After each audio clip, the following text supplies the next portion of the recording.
चलो ठीक है। ये है क्वेश्चन नंबर 10।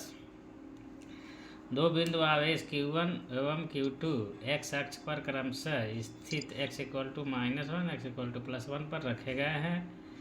यदि तीसरे बिंदु आवेश Q को स्थित x इक्वल टू a/2 पर रखने पर यह आवेश संतुलन में हो तो Q1/Q2 के मान ज्ञात कीजिए। खैर अभी तुम बता दे रहा हूँ। देखो, दो बिंदु आवेश है Q1 Q2 एक्स अक्ष पर स्थित है। तो मान लो ये एक्स एक्सिस हो गई, ये वाई एक्सिस हो गई, ठीक है।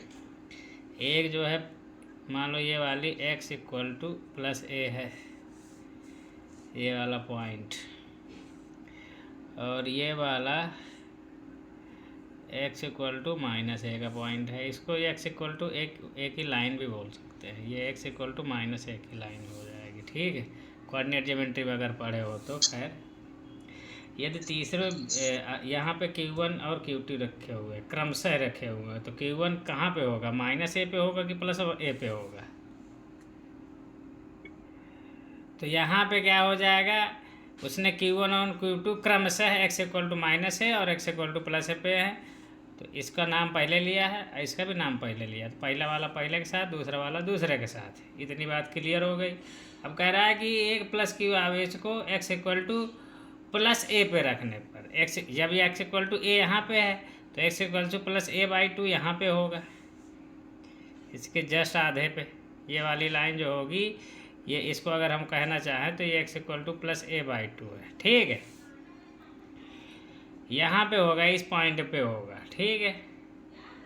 रखने पर आवेश संतुलन में हो तो Q1/Q2 का मान बताइए। तो ये कैपिटल Q है, ठीक है, इसका प्लस लिखा हुआ है। तो अब ये संतुलित स्थिति में होगा, तो कह रहा है कि Q1 और Q2 के अनुपात बताओ। तो इसके लिए कोई दिमाग, तो मैं क्या करूँगा, अगर ये संतुलन की स्थिति पे है तो इस संतुलन की स्थिति में क्या कब हो सकता है? जब इसमें कोई त्वरण उत्पन्न ना हो या कोई इधर उधर ना भगे, तो तभी तो संतुलन की स्थिति में माना जाएगा, ठीक है। तो इधर वाला इस पे बल लगाएगा। अगर ये Q1 को अगर मान लो पॉजिटिव होगा, अगर कुछ चिन्ह नहीं लगा तो पॉजिटिव ही मानेंगे, तो इस दिशा में बल लगाएगा। या Q2 भी इसमें इस दिशा में बल लगाएगा, ठीक है। तो दो बल हो जाएंगे। Q1 जो बल लगा रहा है उसको मान लो हम F1 मान लेते हैं, Q2 जो बल लगा रहा है उसको मान लेते हैं F2 बल। तो दोनों बल, हालांकि ये वेक्टर होंगे, ठीक है, तो दोनों बल विपरीत लग रहे हैं। और जब दोनों बल बराबर हो जाएंगे तभी ये संतुलन की स्थिति में होगा, नहीं तो होगा ही नहीं। और जब दोनों बल जो है एक ही लाइन में है तो चूँकि तो विपरीत 100% होंगे। तो बस इनके परिमाण कैलकुलेट कर लेते हैं बराबर। तो इसके कारण ये वाले बल का, इसके कारण ये वाले बल का, दोनों को परिमाण निकाल के बराबर कर देंगे, कुछ ना कुछ रेशियो मिल जाता है, समझ गए, वही आंसर हो जाएगा। तो हम यहाँ पे लिखेंगे कि Q1 के कारण कैपिटल Q पर लगने वाला बल F1 बल लगेगा ना। बल का परिमाण भी लिख सकते हो, ज़्यादा शुद्ध तो इसे होगा बल का परिमाण, ठीक है। हालांकि आदमी ज़्यादातर यूपी बोर्ड में चल ही जाता है। कितना होगा? 1/4πε0। Q1 की जगह तो Q1 हो जाएगा, Q2 की जगह कैपिटल Q आ जाएगा, समझ गए। अब बटे साफ नहीं दिख रहा, देखना तो चाहिए, रुक जाए।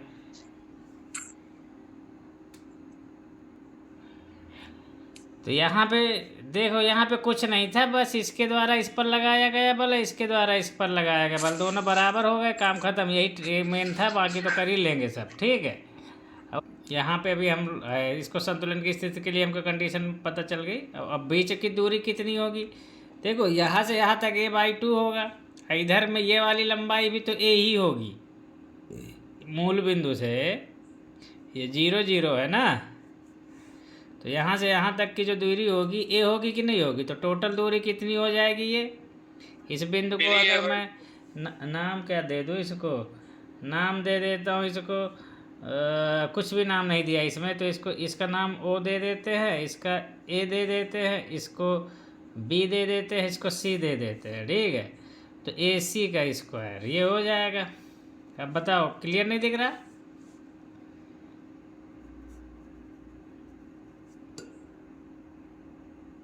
तो यहाँ से हो जाएगा Q1 कैपिटल Q अपान में ए सी का स्क्वायर जो हो जाएगा वो तुम्हारा हो जाएगा ए प्लस में ए बाई का स्क्वायर, ठीक है। इसी प्रकार से Q2 के कारण लगने वाले बल F2 का परिमाण कितना हो जाएगा 1 अपान में 4 पाई एप्सिलॉन नॉट और Q2 इंटू कैपिटल Q अपान में यहाँ से यहाँ तक टोटल ए है, तो यहाँ से यहाँ तक a/2 ही बचेगा, तो a/2 का स्क्वायर कर दो, ठीक है। तो यहाँ से देख लो, अब यहाँ पे लिख दोगे संतुलन की स्थिति के लिए, संतुलन की स्थिति के लिए या संतुलन स्थिति के लिए क्या हो जाएगा, F1 = F2 हो जाएगा, बस वैल्यू पुट कर दोगे आंसर आ जाएगा। तो यहाँ से क्या आ जाएगा Q1 कैपिटल Q अपान में a प्लस में a/2 का होल स्क्वायर, ये तो है ही है 1 अपान में 4 पाई एप्सिलॉन नॉट, इधर में भी 1 अपान में 4 पाई epsilon not Q2 capital Q अपान में a/2 है। हालांकि इसको अगर तुम लिखना चाहो तो ऐसे भी लिख सकते हो a - a/2, ठीक है, क्योंकि यहाँ से यहाँ तक a है और यहाँ से यहाँ तक a/2 है। इसको अगर सही से दिखाना चाहो तो ये वाली लंबाई a होगी, यहाँ से यहाँ तक की जो लंबाई होगी a/2 होगी, और यहाँ से यहाँ तक की जो लंबाई होगी a/2 होगी, ये वाली a होगी कम्प्लीटली, समझ गए। तो इनके बीच की दूरी जब निकालोगे तो पूरे में से इसमें से a से a/2 घटा दोगे तो ये वाली निकल आएगी। यहाँ से मेरा सॉल्व हो जाएगा। यहाँ पे भी चाहो तो a माइनस a/2 कर सकते हो। तो इसमें कुछ नहीं है, इस सवाल को इससे काट दो, कैपिटल Q से कैपिटल Q भी गायब हो जाएगा, तो बचेगा क्या। तुमको Q1/Q2 का रेशियो माना पूछा तो Q1 इधर Q2 को इधर ले आओ, बटे Q2 कर दो, इसको उधर लेते जाओ, यहाँ हो जाएगा ये 3a/2 हो जाएगा का स्क्वायर अपान नीचे a/2 का स्क्वायर, काट कूट दोगे तो कितना आ जाएगा, a से a भी कट जाएगा, 2 से 2 भी कट जाएगा, 3 का स्क्वायर बचेगा, ठीक है। तो Q1/Q2, तो आंसर आ जाएगा Q1/Q2 = 9। कुछ बात समझ में आई? हेलो, अब मैं एकदम से क्लियर बात बता रहा हूँ। 11वां नंबर क्वेश्चन है कि प्रश्न 10 में यदि बिंदु आवेश प्लस Q को स्थिति x = 3a/2 में रखने पर यह संतुलन में होगा तो Q1/Q2 का मान ज्ञात करो। तब कह रहा है कि क्वेश्चन नंबर 10 का पूरा डेटा यूज करना है, ठीक है। तो क्या होगा, ये तो y एक्सिस होगी, ये वाली लाइन जो है x = +a की होगी, ये वाली लाइन हमारी x = -a की होगी। अब वो कह रहा है x एक्सिस पे ही रखे हैं, तो इस लाइन में कहीं भी मत आवेश रख देना, x एक्सिस पे ये वाला बिंदु होगा, एक ये वाला होगा। कह रहा है कि अब +Q आवेश को हम कहाँ पे रखते हैं, प्लस का 3a/2 में, तो यहाँ तक तो a होगा। अब इसे में आधा a/2 और जोड़ दोगे लगभग इस पॉइंट पे, ठीक है। इस पॉइंट को बोलेंगे, इस वाली लाइन को बोलेंगे x = 3a/2। इस लाइन पे रखा हुआ है बट x एक्सिस पे ही रखा हुआ है, तो उसका कोऑर्डिनेट अगर हम शो करेंगे तो इसका कोऑर्डिनेट हो जाएगा 3a/2 और 0। अगर इसका कोई कोऑर्डिनेट लिखना चाहे तो इसका कोऑर्डिनेट होगा a, 0। अगर कोई इसका कोऑर्डिनेट लिखना चाहे तो इसका क्या हो जाएगा -a, 0। समझ गए। और इतनी बात तो हो गई। चलो इनका नाम देना हो दे दो। इसको हमने क्या दिया था ए, इसको दिया था बी। अब की बार जो है इस इधर वाले को सी दिया था, तो इसको कोई दूसरा नाम दे दो, डी दे दो। समझ गए। अगर एक ही साथ में क्वेश्चन कंबाइन होके आएगा तो इसको डी दे देते हैं। अब देख लो, यहाँ पे आवेश Q1 है, यहाँ पे आवेश Q2 है, ठीक है। तो Q1 के कारण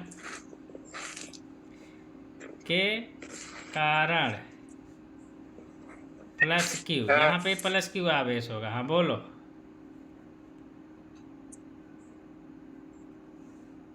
ये प्लस Q है, ये मैंने डी अलग से लिख दिया। तो प्लस Q पर लगने वाले बल का परिमाण। हाँ बोलो, कोई कुछ बोल रहा था क्या? तो 1/4πε0 Q1 कैपिटल Q अपान में। अब यहाँ से यहाँ तक की दूरी कितनी हो जाएगी देख लो, ऐसे अंदाजे से कैलकुलेट कर लो। यहाँ से यहाँ तक ए होगा, यहाँ से यहाँ तक ए होगा, ये आधा a/2 होगा, तो कितना हो जाएगा a+a+a/2 इतनी दूरी होगी। अगर मैं तो यहाँ से क्या हो जाएगा AD का स्क्वायर, ठीक है। तो यहाँ से सॉल्व करोगे तो 1/4πε0 Q1 कैपिटल Q अपान में 5a/2 का स्क्वायर। नेक्स्ट है हमारा Q2 के कारण कैपिटल Q पर लगने वाले बल का परिमाण F2। यहाँ पे F1 लिखना चाहिए तो छूट गया, यहाँ लिख दे दो। कितना हो जाएगा 1/4πε0 Q2 कैपिटल Q अपान में, ये वाली दूरी कितनी हो जाएगी a/2 ही होगी, ठीक है। तो इसको अगर तुमको लिखना चाहते हो तो इसको इस तरीके से भी शो कर सकते हो। यहाँ से यहाँ तक a है, वैसे तो हमारा BD का स्क्वायर होगा। अब तुम्हारे ऊपर टाइम तुम्हारे पास कितना उसमें मैटर करेगा। 1/4πε0 Q2 कैपिटल Q अपान में 3a/2 माइनस में a। इसको जब लिखोगे तो सॉल्व करोगे, इसका स्क्वायर जाएगा। अब इसको देख लो संतुलन की स्थिति के लिए, संतुलन Q की संतुलन स्थिति के लिए क्या हो जाएगा, ये वाला बल किधर लगाएगा, ये धन आवेश है, ये क्या है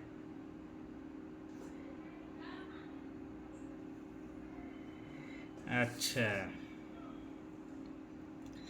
तो ये देखो, ये वाला यहाँ पे संतुलन की स्थिति होगा, ये भी ना कुछ बल लगाएंगे तो होगा क्या कि ये दोनों अपोजिट होंगे। समझ गए, तभी ये संभव है, नहीं तो संभव होगा ही नहीं। दोनों अगर पॉजिटिव है तो ये भी इधर ही बल लगाएगा, ये भी इधर लगाएगा, तब तो ऐसा हो ही, ये संतुलन स्थिति मिल ही नहीं सकती। तो एक इस दिशा में बल लगा, मान लो ये वाला इसमें इस दिशा में बल लगाता है, तो ये वाला इसके विपरीत, ये वाला इसके विपरीत दिशा में बल लगाएगा, तभी संतुलन की स्थिति मिलेगी। तो इसको मैं बोल देता हूँ F1, इसको बोल देता हूँ F2। हालांकि दोनों वेक्टर की लंबाई बराबर बनानी चाहिए, ये दोनों को बराबर कर दे रहा हूँ, इसको काट दे रहा हूँ, ठीक है। अब ऐसा कभी तभी संभव होगा जब Q1 और Q2 के दोनों के चिन्ह अलग अलग हो गए, तो उसको हमको चिन्ह से कोई मतलब ही नहीं है, वो अपने आप एडजस्ट हो जाता है। समझ गए। अब हमने इसको x माना, इसको y माना है कि x की वैल्यू नेगेटिव है पॉजिटिव हमको थोड़ी पता है, और q की वैल्यू नेगेटिव है पॉजिटिव हमको थोड़ी पता है, ठीक है। तो इसको सॉल्व करते हैं, क्या हो जाएगा F1 = F2। यहाँ से सॉल्व करेंगे तो 1/4πε0 Q1 कैपिटल Q अपान में 5a/2 का स्क्वायर = 1/4πε0 Q2 कैपिटल Q अपान में इसको जब सॉल्व करोगे 3a/2 माइनस ए को, तो a/2 ही बचेगा। यहाँ पे इसको काट दो, इसको काट दो, कैपिटल क्यू से कैपिटल क्यू कट गया, तो यहाँ से क्या आएगा Q1/Q2 बराबर आ जाएगा 5a/2 अपान में a/2 का स्क्वायर। तो यहाँ जब सॉल्व करोगे तो 25 आ जाएगा। ठीक है, 2 से 2 कट जाएगा, a से a कट जाएगा, Q1/Q2। ठीक, अब यहाँ पे एक चीज़ हमको यहाँ पे दिक्कत करेगी, क्योंकि इनका अनुपात जो है निगेटिव होना चाहिए। इसमें से एक धनावेश होगा तो एक ऋणावेश 100% होगा। तो जब एक संख्या, दोनों संख्याओं के मान अलग अलग होंगे तो उनका जब भाग देंगे तो चाहे पहले के दूसरे में, तो चाहे दूसरे के पहले में, तो माइनस चिन्ह आएगा, तो उसको कहाँ से एडजस्ट करेंगे। देखो यहाँ तक तो कर लोगे, ठीक है।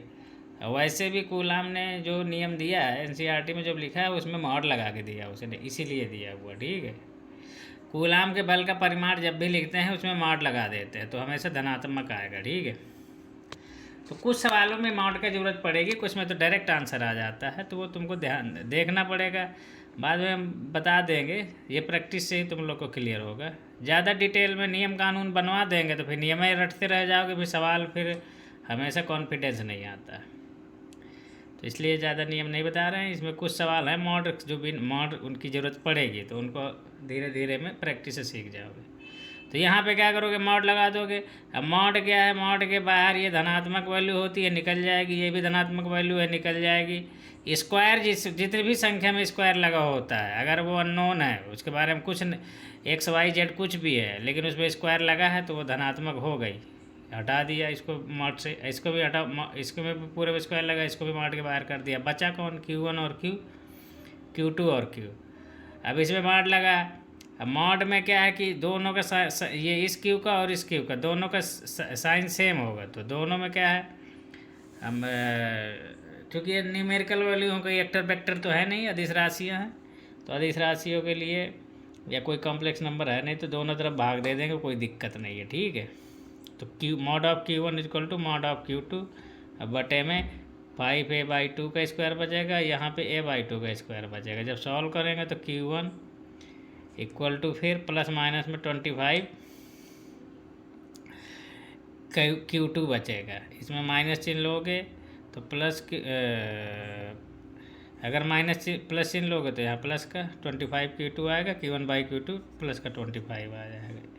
इसी प्रकार से माइनस Q1 लोगे, सॉरी माइनस चिन्ह लोगे तो Q1 इक्वल टू माइनस का 25 Q2 आ जाएगा, फिर इस Q2 को इधर लेगे तो -25 आ जाएगा। यही वाला हमारा आंसर संभव है, ये असंभव है। ठीक है, यही चीज़ उसमें भी पिछले क्वेश्चन पे भी हमें करना चाहिए था, लेकिन जब कई बार निकल आता है तो लड़कों को, क्योंकि अभी शुरू शुरू में कॉम्प्लिकेटेड लगता है, इसको भी अगर माड लगा के करते तुम तो यहाँ पे माड लगता, समझ गए। ये वाला बाहर निकाल देते, ये वाला बाहर निकाल के काट देते, इसमें भी बाहर निकाल के काट देते, वही बचता। इधर 3a/2, इधर a/2, तो a/2 सारे में माड लगा रहेगा, जो भी चीज़ जो स्क्वायर में होगी सब कट जाती है। ठीक है, तो फाइनली जब इसको हम उस तरीके से करते तो देखो इसमें क्या बनता, ये तो कट जाता, ये भी कट जाता। इसमें ये वाली जो न्यूमेरिकल वैल्यू होती है तो आँख मूंद के काट दो दोनों तरफ से, कोई दिक्कत नहीं। तो Q1 कैपिटल Q अपॉन में a, ये 3a/2 का स्क्वायर, मॉड सिर्फ इसमें बचेगा, Q2Q बटे में यहाँ पे क्या हो जाएगा मेरा a/2 का स्क्वायर। ठीक है, यहाँ पे मॉड रहेगा, तो इसमें क्या है, अब चूँकि a स्क्वायर बन जाएगा तो a स्क्वायर से स्क्वायर को काट सकते हैं, ये 4 से 4 भी कट जाएगा, दोनों तरफ 3 बच जाएगा। तो यहाँ से Q कैपिटल Q दोनों तरफ सेम चीज़ है, काट सकते हैं, कोई दिक्कत नहीं है। ठीक है, तो यहाँ से mod of Q1 equal to Q2 mod of, ये 3 यहाँ पे बच आ जाएगा। तो यहाँ से मैं क्या लिख दूँगा, Q1 equal to plus minus में 3Q। तो यहाँ से अगर मैं माइनस चिन्ह लेता तो क्या आता, Q1 इक्वल टू -3Q2, और यहाँ से क्या आ जाएगा, Q1/Q2 इक्वल टू -3 आंसर आ जाएगा। ठीक है, फिर अगर मैं पॉजिटिव साइन ले लूँगा, ठीक है, तो पॉजिटिव साइन ले लूँगा तो क्या आएगा मेरा, Q1 इजक्वल टू प्लस में 3Q2, और यहाँ से फिर आ जाएगा Q1 by Q2 equal to +3। अब यहाँ पे दो आंसर आ रहे हैं, एक तो ये एक ये। इसमें जो है ये वाला संभव होगा, ये असंभव होगा, क्यों होगा, यही है। यहाँ तक तो मैथ काम किया, अब उसके बाद फिजिक्स काम करेगी। जब तुम इसको है 9, अच्छा 9 आता, कोई बात नहीं, 9 कर लो, यहाँ 9 हो जाएगा, यहाँ 9 हो जाएगा, ठीक है। तो यहाँ पे क्या है, अगर इन दोनों का आवेश देखो, इनका रेशियो अगर निगेटिव है तो इसका मतलब दोनों में से कोई एक का चिन्ह अपोजिट, इन दोनों संख्याओं का चिन्ह अपोजिट है, या तो Q1 निगेटिव होगा या तो Q2। मान लो हमने Q1 को पॉजिटिव मान लिया तो ये इधर बल लगाएगा, फिर Q2 क्या करेगा, अगर वो निगेटिव है, ये पॉजिटिव है, ये निगेटिव है, तो वो दोनों इधर ही सेम ही साइड में बल लगाएंगे। Q1 तो पॉजिटिव की वजह से इधर बल लगाएगा, और Q2 जो यहाँ पे स्थिर है वो भी अपनी ही तरफ बल लगाएगा, तो दोनों सेम सेम दिशा में लगा देंगे, तो संतुलन की स्थिति मिलेगी ही नहीं। तो संतुलन की स्थिति के लिए ये कॉन्सेप्ट और मतलब ये आंसर सुटेबल नहीं है, ये वाला सुटेबल है, इसमें संतुलन नहीं मिलेगा, समझ गया। बल तो बराबर लगाएगा, ये भी इसमें बराबर लगाएगा, ये भी परिमाण दो, लेकिन दोनों एक ही दिशा में लगा देंगे, तो संतुलन होने के बजाय वो दौड़ जाएगा बड़े बहुत ज़्यादा त्वरण से, वही कहानी। तो ये वाली इस वजह से ये रिजेक्टेड है, ये नहीं, ये एक्सेप्टेड है। उसी प्रकार से इसमें भी ये वाले बल के लिए क्या है ना, ये वाले के लिए दोनों तो बल बराबर लगेंगे, ये भी लगाएगा ये भी लगाएगा, लेकिन दोनों एक ही दिशा में लगा देंगे। जब एक ही दिशा में लगा देंगे तो वही संतुलन के बजाय वो दौड़ लेगा त्वरण के साथ। इसको जैसे चेक करते, मान लो ये पॉजिटिव है तो इधर बल लगाएगा, ठीक है, फिर ये वाला भी पॉजिटिव है तो वो भी इधर ही बल लगाएगा, दोनों एक ही दिशा में लगा देंगे इस वाले में, कैपिटल Q में। तो यहाँ तक मेरे हिसाब से तुम लोग को बात समझ में आई होगी, ठीक है। कुछ लोग और भी तरीके, जो लाइफ साइंस वाले बच्चे हैं, जो जीव विज्ञान पढ़ते हैं, उनको तो मैथ कम समझ में आती है, उनके लिए एक तरीके होता है आसान वाला, तो वो भी बता देंगे, लेकिन अब उसको बाद में बताएंगे, दो नहीं, अभी एक साथ दिक्कत हो जाएगी। 12 नंबर में क्या कह रहा है, कह रहा है कि दो बिंदु आवेश +Q और +4Q परस्पर एल दूरी पर स्थित हैं, इनके बीच तीसरा बिंदु आवेश +Q इस प्रकार रखा है कि क्या है कि निकाय संतुलन में है, तो Q की स्थिति, मान और चिन्ह ज्ञात कीजिए, ये कह रहा है। चलो इसको भी करते हैं।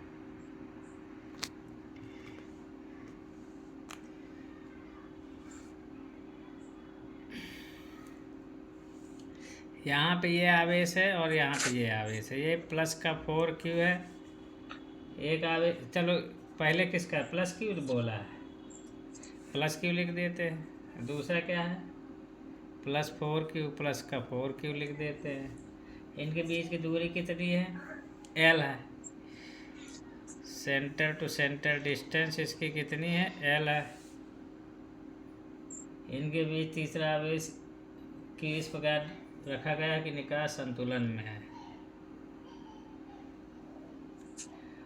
अच्छा, इसमें क्या होगा कि एक +Q आवेश लिए तुम, ठीक है, +Q आवेश कौन सा, ये कोई +Q आवेश मान लो। अब उसको इनके बीच में रखने के लिए बोला है ना,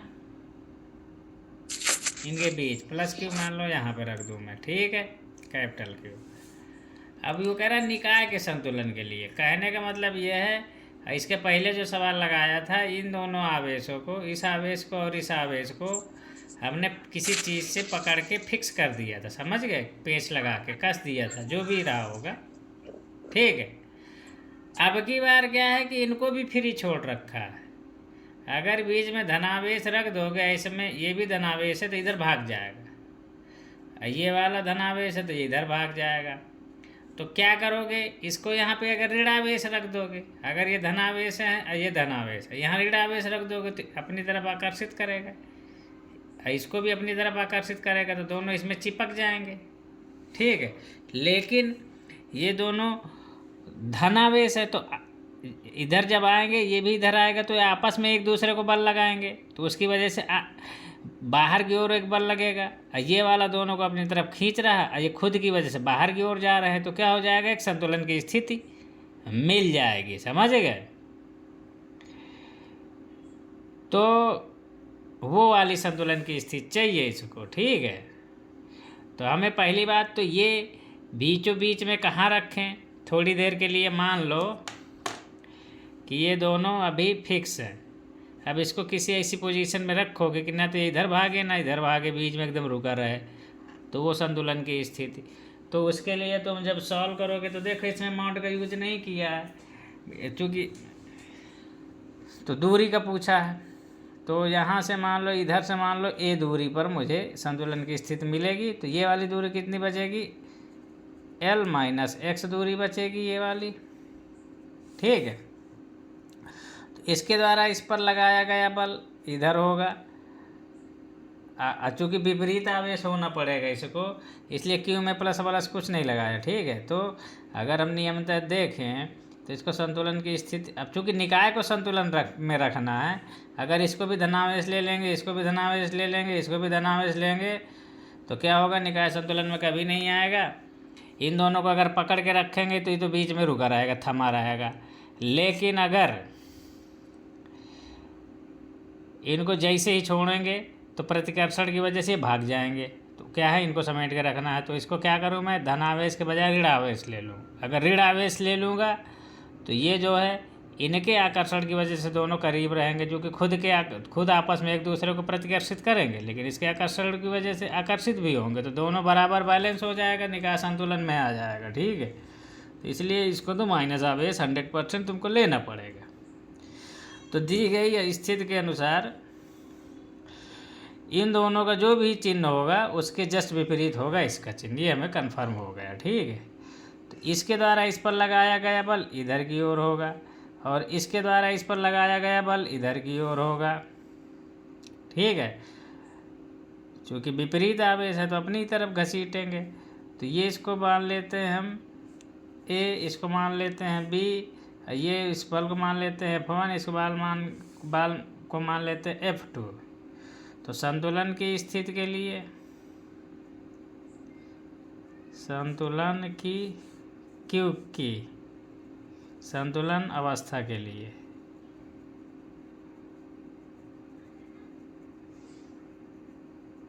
क्या होगा,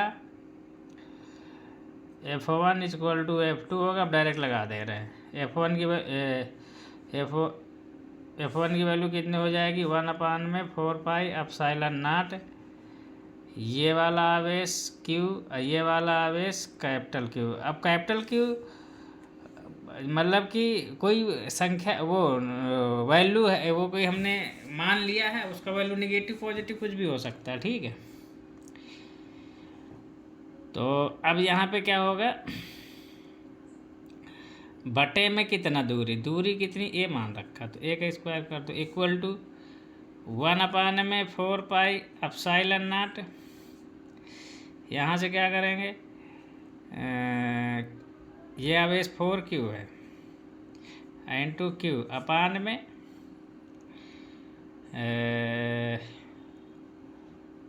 यहाँ पे क्या हो जाएगा, L माइनस एक्स, A का स्क्वायर, x नहीं है का स्क्वायर। यहाँ से सॉल्व करें, एक तो कंडीशन ये मिल गई हमें। ठीक, दूरी पूछा है हमसे, कोई बात नहीं, इसको इससे काट दो, और इस Q से इस Q को भी काट दो, तो बचेगा क्या हमारे पास, इस Q से ये Q भी कट जाएगा, तो क्या बचेगा, ये 4 बचेगा, 4 को बचा देते हैं, तो L minus A upon A का होल स्क्वायर इक्वल टू 4। तो यहाँ से क्या मिलेगा, वर्गमूल ले लेते हैं, L minus A by A equal to plus minus 2। तो यहाँ से क्या आ जाएगा, L minus A equal to plus minus 2a। तो यहाँ से आ जाएगा, अगर माइनस चिन्ह लेंगे तो क्या हो जाएगा, L minus A equal to minus का 2a, तो एल इधर प्लस आ जाएगा तो माइनस ए आ जाएगा ओनली। तो ए इक्वल टू माइनस एल आएगा। तो यहाँ से यहाँ तक की दूरी कितना बता रहा, माइनस एल। पहली बात तो माइनस में तो एल होगा ही नहीं, ठीक है। और पहली बात तो इन दोनों के बीच की दूरी एल है, तो ये वाले आवेश को यहाँ थोड़ी रख दोगे, ठीक है। अगर प्लस एल लेते हैं तो क्या आएगा, L minus A equal to plus का 2a। तो यहाँ से क्या आ जाएगा मेरा, ए जाएगा 3a हो जाएगा। तो a बराबर में l/3। ये थोड़ा से बचने वाली बात है, ठीक है, ये एक्सेप्ट हो जाएगी। तो यहाँ से l/3 आया, कुछ गड़बड़ है क्या, l/3 तो नहीं आना चाहिए, तो सही है। इधर वाला आवेश ज़्यादा है तो इस संतुलन की स्थिति हमेशा छोटे वाले आवेश के करीब मिलती है, ध्यान देना।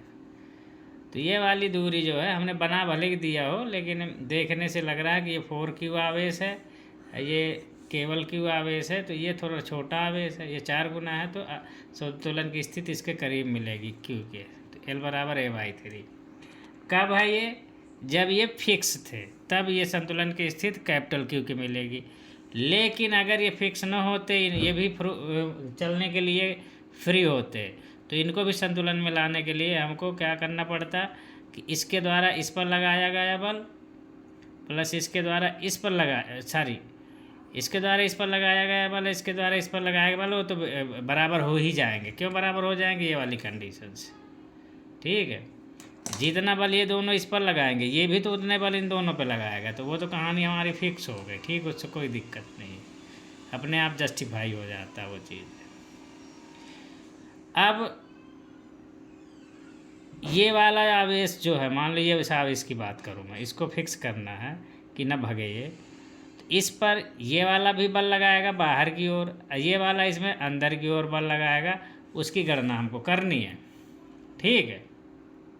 कुछ बच्चे सोचेंगे कि इस पर इसके द्वारा लगाया गया बल, इस पर इसके द्वारा लगाया गया बल, दोनों बल को हम बराबर कर दे रहे हैं, कंडीशन मिलेगी। तो जो कंडीशन मिलेगी, अगर मैं इस आवेश को ले लूँ तो इस पर इसके द्वारा लगाया गया बल, इसके द्वारा लगाया गया बल, दोनों को बराबर कर दूंगा तो सेम कंडीशन मिलेगी। तो इसलिए किसी एक के लिए सॉल्व कर लो, चाहे इसके लिए कर लो चाहे इसके लिए, आंसर सेम मैच करेगा, ठीक है। तो मैं बी वाले के लिए कर रहा हूँ, ठीक है। इस पर कौन कौन सा, ये वाला तो धनावेशित बल है, तो ये तो इधर की तरफ बल लगाएगा, मान लो इसको बोल देता हूँ मैं F3, और इस पर ये वाला किधर बल लगाएगा, इधर की तरफ लगाएगा, तो ये तो F2 ही होगा, क्योंकि ये वाला इस पर कितना F2 लगा रहा था, तो ये वाला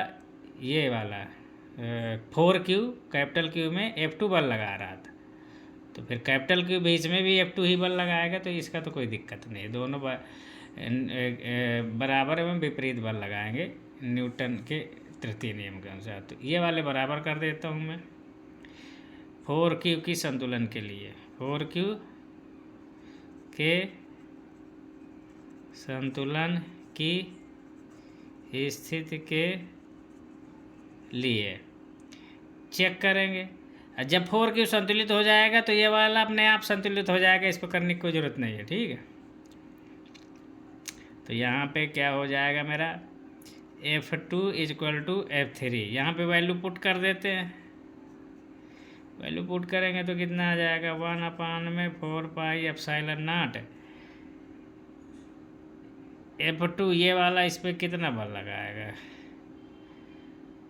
Q into 4Q divided by दोनों के बीच की दूरी कितनी है, यहाँ से यहाँ तक की दूरी कितनी है, L माइनस ए का होल स्क्वायर, ठीक। इसके बाद यहाँ से यहाँ ये F3 की वैल्यू निकालेंगे, ये हो जाएगा 1/4πε0 ये वाला आवेश कितना है क्यू, ये वाला आवेश कितना है 4Q। बीच की दूरी कितनी है,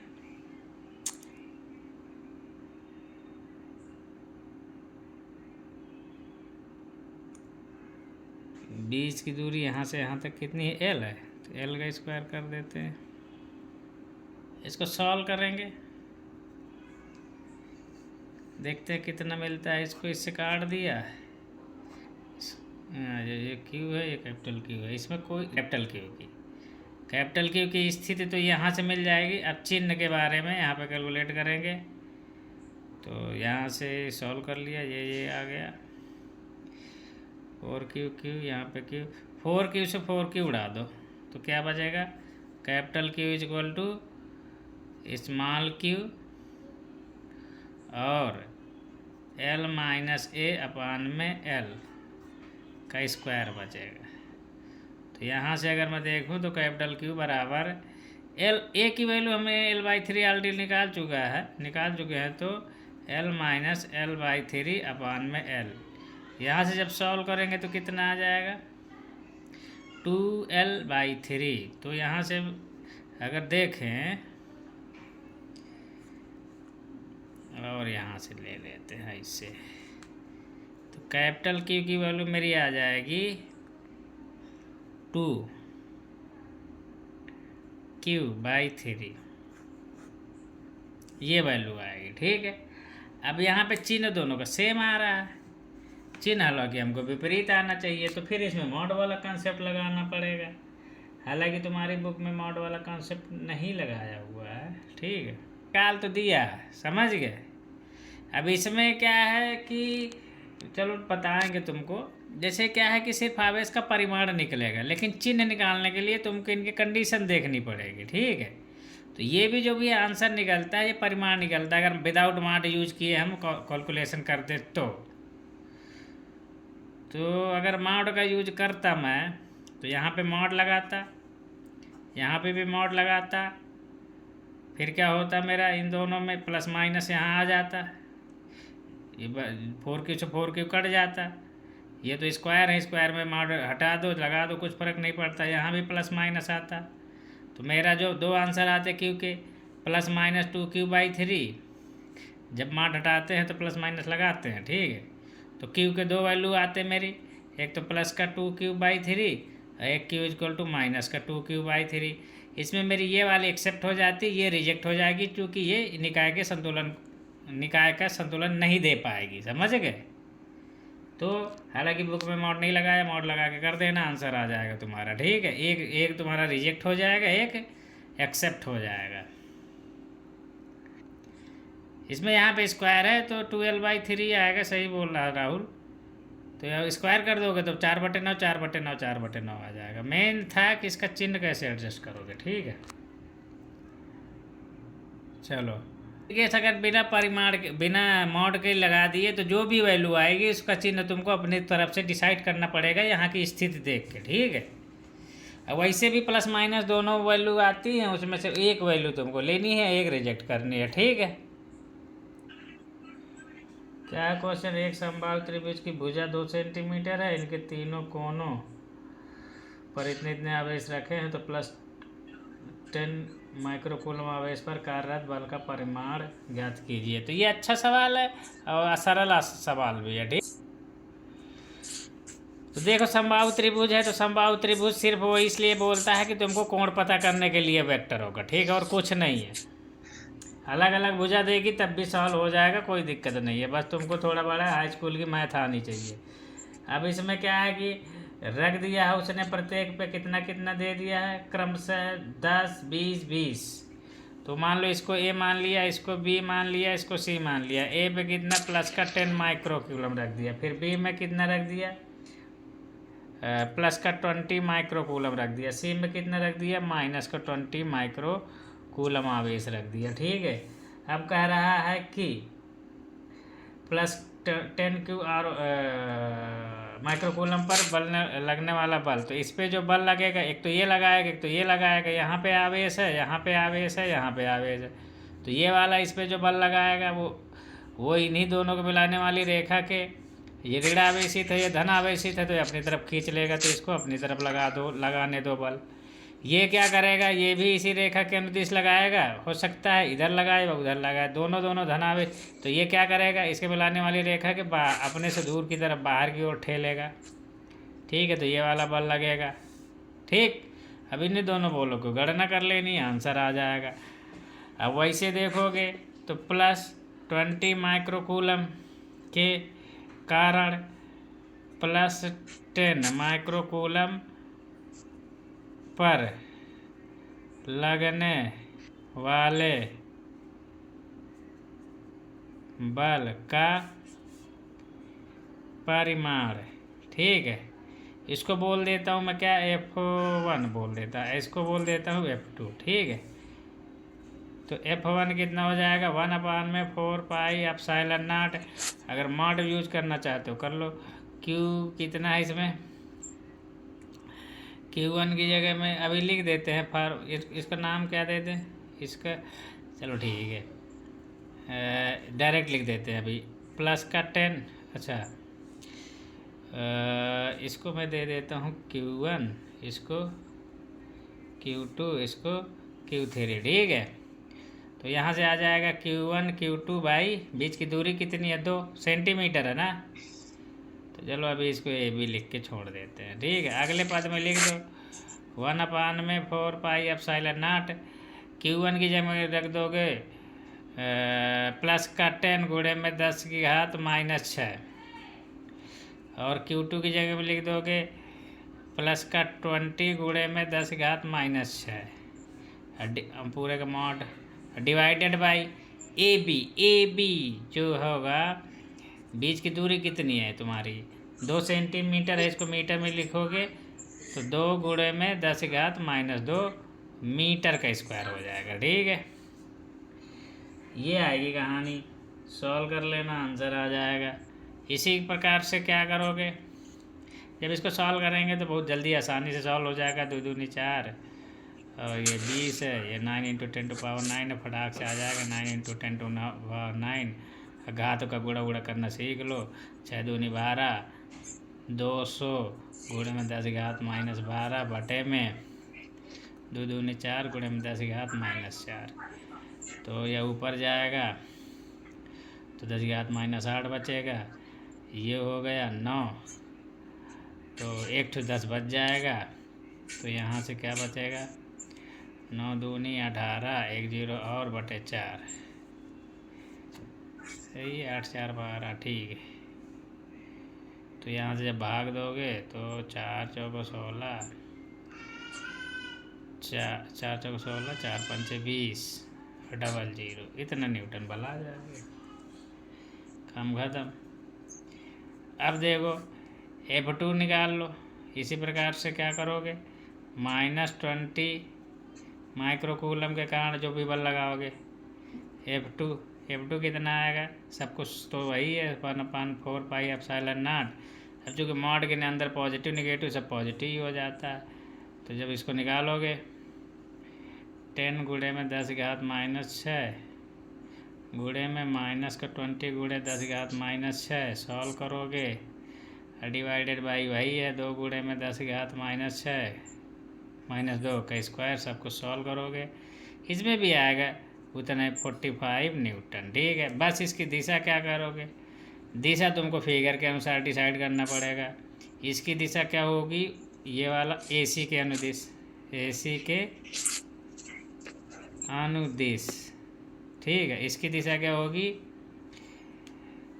BA।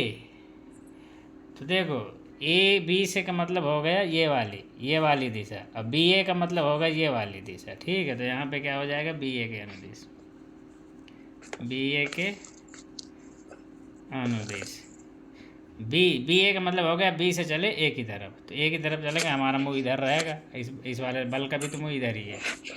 ठीक है, काम खत्म। तो अब इन दोनों के बीच का कौन, अगर परिणाम ही निकालोगे तो F नेट जब निकालोगे तो वही कहानी, F1 स्क्वायर प्लस में F2 का square plus 2 F1 F2 cos theta. यहाँ पे थीटा देखो, इन दोनों के बीच का कोण कितना होगा? इन दोनों के बीच का कोण ये वाला हमारा 60 डिग्री होगा, तो दोनों वेक्टर के बीच का कोण कितना होगा? 120 डिग्री। तो इसके भी वैल्यू, इसकी भी वैल्यू, इसकी भी वैल्यू मेरे को पता है, ठीक है। तो 45 का स्क्वायर प्लस में 45 का स्क्वायर प्लस में 2 इंटू में 45 इंटू 45 इंटू में कास 120, ठीक है। जब इसको सॉल्व कर लोगे तो जो आंसर आएगा एफ नेट जो आएगा 40 40 40 40 का स्क्वायर, यहाँ पे कास 120 की वैल्यू होती है कास 60 बिट मीन्स कास 120 की वैल्यू कितनी होगी? -1/2 हैं? क्यों? माइनस तो यहाँ पे 1/2 रख दोगे तो तुम्हारा आंसर कितना आ जाएगा? अंडर रूट में 45 को बाहर निकाल लो, निकाल लो। 45 100 1 प्लस 1 प्लस 1 नहीं 2 इंटू में माइनस का 1/2। ये सॉल्व करोगे तो यहाँ से आंसर आ जाएगा, 2 से 2 कटा, -45 ही हो बचेगा मात्र, समझ गए? 4500 न्यूटन, ठीक है। तो इस तरीके से ये सवाल तुम्हारा हो जाएगा।